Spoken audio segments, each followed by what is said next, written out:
Before I came to Islam, my life was really kind of focused on drink, drugs, having fun. The whole kind of purpose of life was just to have fun, have a laugh. And it's just a way of kind of making your life bearable until you die.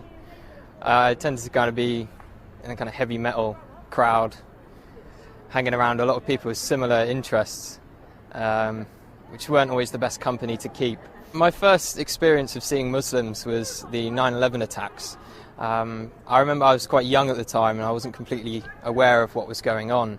In fact, I ran to one of my friends after seeing the news report and I told him that the tourists had declared war on America because I'd never heard of terrorists before.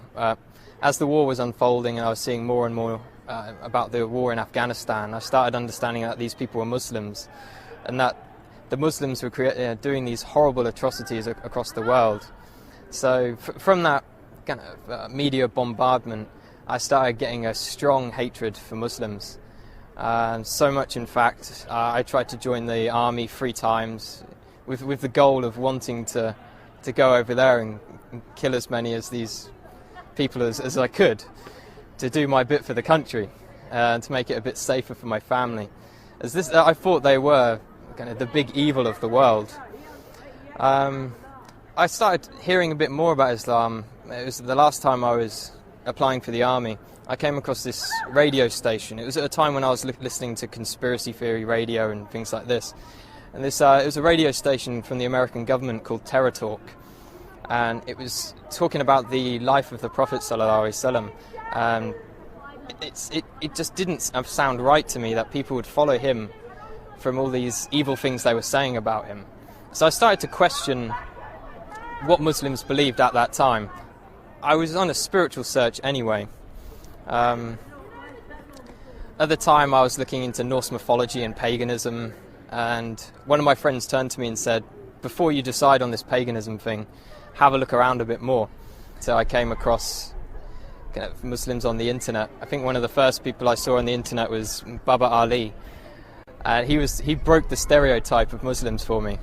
I was surprised that there was this guy who was funny and he was very laid back. He wasn't with a big beard shouting, kill the kafir and all this kind of stuff.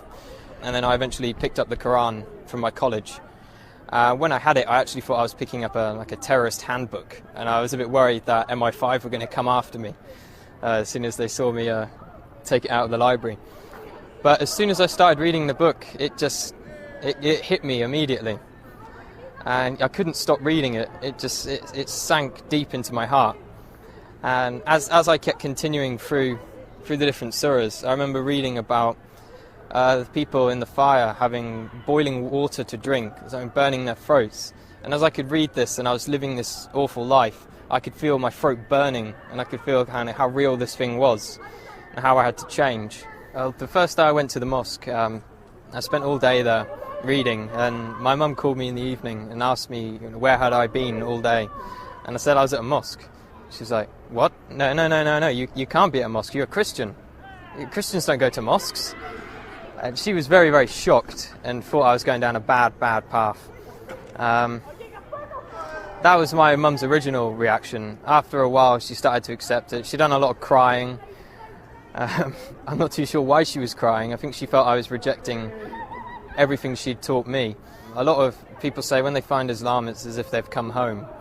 And that's just the feeling I get. It's as if me in the past wasn't me at all. I was being controlled by something else. Only good things have happened since I've become Muslim. My life is sorted out and I've never had so much going on in my life at one time. If I was going to give advice to someone else who is thinking about Islam, I'd definitely tell them to come to the mosque and speak to a man of knowledge, not search the internet for the answers. There are some good things on the internet, but when you don't know anything about Islam, you can't judge what is right and what is wrong. So it's much better to speak to someone, spend time with the Muslims. I spent many weeks in their company, and you get an understanding of who they are and what kind of quality of people they are. Don't be afraid of what your family think. I've had many people, and myself as well, was worried about what my parents would think. And at the end of the day, Islam is for you, it's for you. You can just hope the best for your parents will come afterwards.